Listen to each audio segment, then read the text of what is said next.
ఈ artificial intelligence అనేది బేసిక్గా మనం ఆలోచించాల్సింది ఏంటంటే ఇది కృత్రిమ మేధ అనేది గుర్తుపెట్టుకోండి. అంటే మనిషి సృష్టించిన, మానవుడు సృష్టించిన, యంత్రం సృష్టించిన మేధ.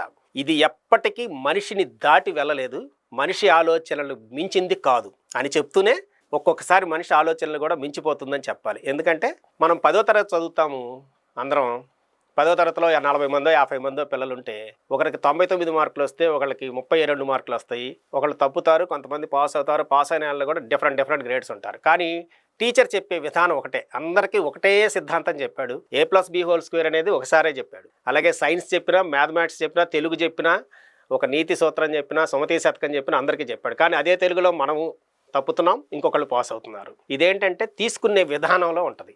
అలాగే ఈరోజు ఏఐ అయినా, సాంకేతికత నిపుణత అయినా, ఏదైనా తీసుకునే పర్సెప్షన్లో ఉంటుంది. అందరికీ ఒకే మేధస్సు ఉన్నా కూడా ఆ మేధని కృత్రిమ మేధ వాడుకొని తన మేధను పెంచుకునే వాళ్ళు కొంతమంది, కృత్రిమ మేధతో ఇతరుల ఆలోచనలకి ఊతమిచ్చేవాళ్ళు కొంతమంది. అంటే వాళ్ళు టెక్నాలజీని పెంపొందించి సాఫ్ట్వేర్ రాయొచ్చు, బ్యాక్ ఎండ్లో ఉండొచ్చు, కోడింగ్ రాయొచ్చు. కానీ దానివల్ల మనం ఈరోజు ఏఐ అని చెప్పుకుంటున్న ChatGPTయో లేకపోతే ఇంకొక భాష LLMలో అంటారు దాన్ని. LLM అవ్వచ్చు, టూల్స్ అవ్వచ్చు, యాప్స్ అవ్వచ్చు, ఇవన్నీ వాడుతున్నామంటే ఎంతోమంది కృషి ఉంది. ఇక్కడ మరలా చెప్తున్నాను, ఏఐ వచ్చిన తర్వాత ఏఐ వినియోగం 2 రకాలుగా వెళ్తుంది. ప్రతి ఒక్కళ్ళు వాడుతున్నారు, అవసరానికి వాడుతున్నారు, అనవసరంగా కూడా వాడుతున్నారు. కత్తి, మనం ఇంట్లో ఉన్న కత్తికి పొదునుంటుంది, అలాగే నాణ్యానికి 2 వైపులు బొమ్మ బొరుసు ఉన్నట్టే కత్తిని 2 రకాలుగా ఉపయోగించవచ్చు. కూరగాయలు కొయ్యొచ్చు, పీకలు కొయ్యొచ్చు. సరే, ఎవరు దేనికి వాడతారనేది వారి విజ్ఞత ఉంటుంది. సో నేనైతే చెప్తాను, నైతిక బాధ్యత ఏఐకి అవసరం. ఎంత నైతిక బాధ్యత అంటే సమాజానికి కీడు చేసేటట్టుగా మనం ఏఐని వాడకూడదు.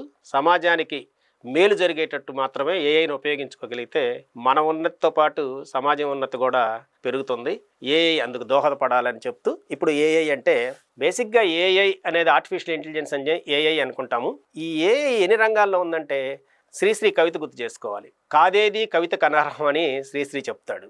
సబ్బుబిల్ల, అగ్గిపుల్ల, సబ్బుబిల్ల అన్ని కవితకి వాడుకోవచ్చు. అలాగే ఏఐ నాకు ఉపయోగపడుతుందా, ఎవరికి ఉపయోగపడుతుంది, నాకు ఏ రకంగా ఉపయోగపడుద్ది అని ప్రశ్న వేసుకుంటే ఎవరికైనా 100% ఖచ్చితంగా ప్రతి మనిషికి ఏఐ ఉపయోగం ఉంది. అయితే తెలుసో తెలియకో ప్రతి ఒక్కరిలో కూడా ఈరోజు మనం ఏఐ వాడుతున్నాం. నేను ఏఐ వాడను అంటానికి లేదు. నేను సెల్లు వాడనంటే పక్కన పెట్టొచ్చేమో, కానీ ఏఐ వాడటానికి లేదు. తను తెలుసో తెలియకో ప్రతి ఒక్కరూ ఏఐలో 2010 నుంచే వాడుతాం. ఎలా?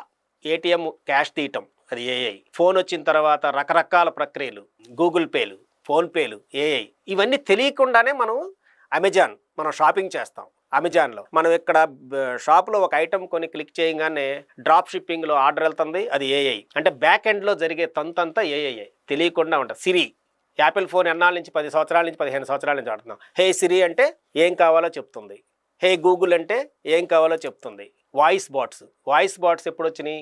అప్పటి నుంచి కూడా ఏఐ ఉంది. సో ఏఐ నాకు ఉపయోగపడదు అనుకోవడానికి లేదు, ఆల్రెడీ మీరు వాడుతున్నారు. బట్ మీరు స్వతహాగా సొంతంగా మీ అవసరాలకు ఏం వాడుతున్నారనేది తెలుసుకొని వాడితే కనుక చాలా ఉపయోగం ఉంటుంది. ఏఐలో బేసిక్గా తెలుసుకోవాల్సింది ప్రాథమిక సూత్రం ఏంటంటే అడగటం. ప్రశ్న అడగటం తెలిస్తే సమాధానం ఆటోమేటిక్గా వస్తుంది.